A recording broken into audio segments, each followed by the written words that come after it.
great man once said, "An apple a day keeps the doctor away." Unfortunately, this falls upon deaf ears in America, seeing that we are one of the fattest countries in the world. Now, my topic today is to convince you guys to cut junk food out of your diet. And being that I've been in the fast food industry for 3 years, and I was, for most of my life, an obese child, I feel like I have the knowledge to share with you about the dangers of fast food, the money you can save by cutting junk food out of your diet, and the health benefits that come from not eating junk food. In elementary school, I was addicted to fast food. I became so addicted that I became obese. I almost actually weighed more back then than I do now. Now, fast food is really dangerous. Taking more than one trip a week can eventually lead to an addiction. And I was the product of 2 breadwinners in the house. My dad, he was in the military and also a lawyer. And my mom, she worked at the high school. And so they weren't really around that often, and when they got home, they were lazy, and they wanted to get me fast food every day, so I was taking daily trips to McDonald's, 3, 4, sometimes even 5 times a week. And you know, that eventually adds up, and by the time I was in 2nd grade, I weighed almost 135 pounds. And then by 3rd grade, I was completely addicted.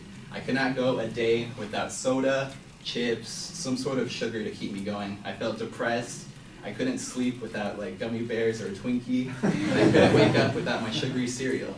It really was a bad predicament. And I didn't realize how bad this was until I was in 5th grade with my other friend who was just as obese as I was. He was like 20, 30 pounds fatter than I was. And he actually suffered a stroke as a child.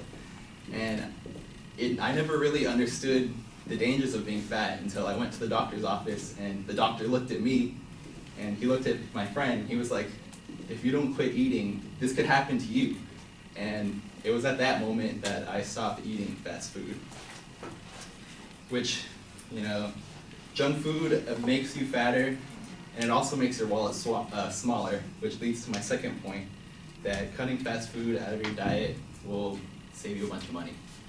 Now, taking 2 to 3 trips a week, that added up to about $200 a month for my parents in just fast food. That's not including junk food. So annually, that would be over $2,000 my parents spent getting me fat. And so, you know, fast food isn't the only junk food there is. There's also soda, candy, and chips, and there's no way to account for how much money was spent on that. But cutting that out definitely does lead to huge savings, and being the fact that we are all poor college students, every dollar really does count.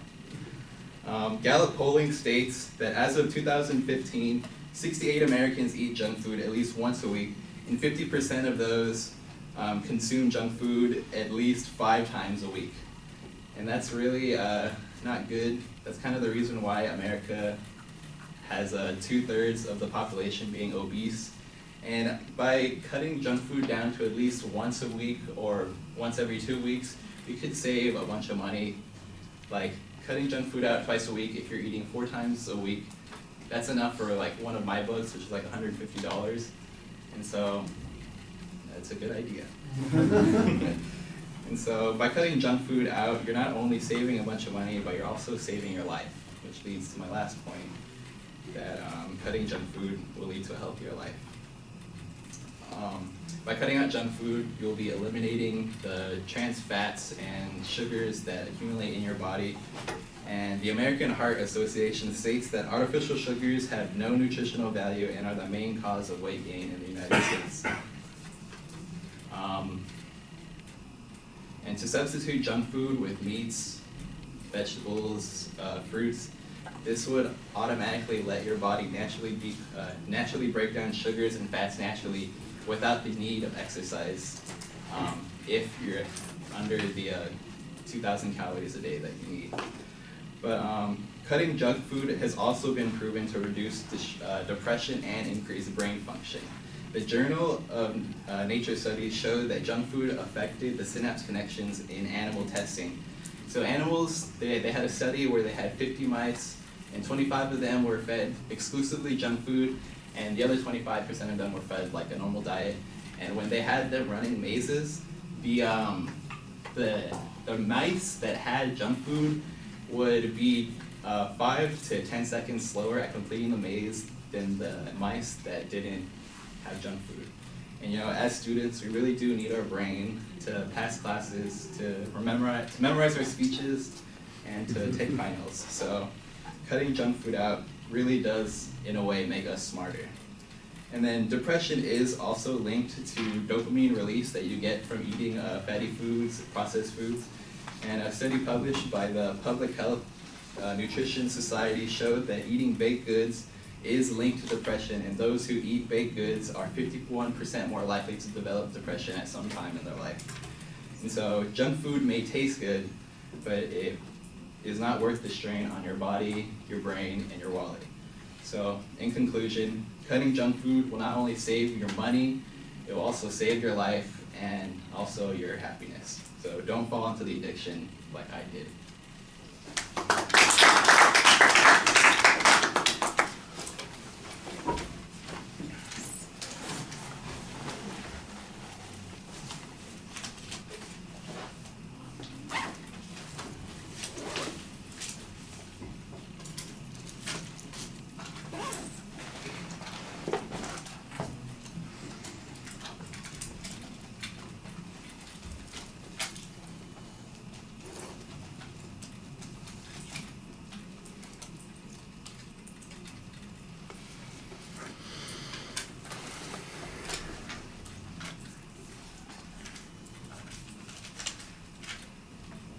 All right, Miranda, what did you think?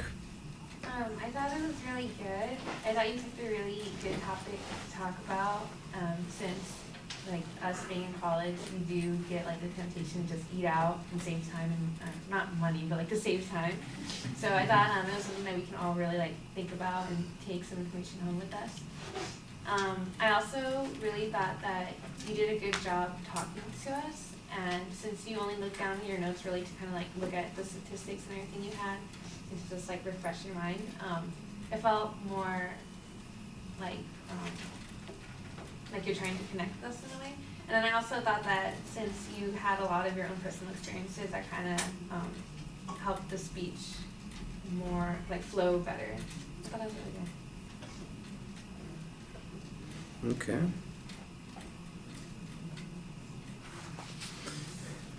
Yeah, I like the use of the saying at the beginning and then transition to what your topic is. There's a good attempt at creating credibility using your personal experience. You've got a good preview of what the structure of the speech is going to be. You follow that very clearly. The internal transitions are easy to follow. I think you get a lot of mileage out of your early experience in talking about yourself.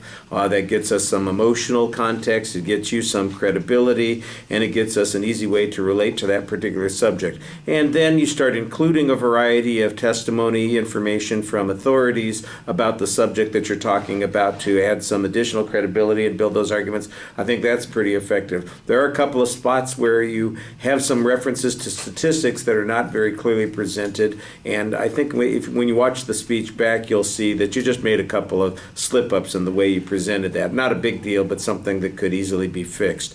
I think it was interesting that mice apparently need less fast food, so don't leave out the fast food for the mice. Actually, maybe we should, and then they'll be slower and we can kill them easier. So make sure to leave out those McDonald's hamburgers for the mice, because otherwise they'll be too quick for you to catch up.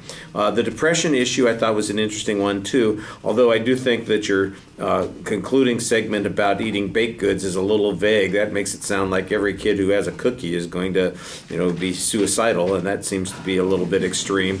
I do think that there's probably a relationship there between the consumption of baked goods on a regular basis, but I'm not exactly sure what it is given the information that you've provided. Presentation issues are solid. I think Miranda picked it out right. You do speak to us. There's lots of energy.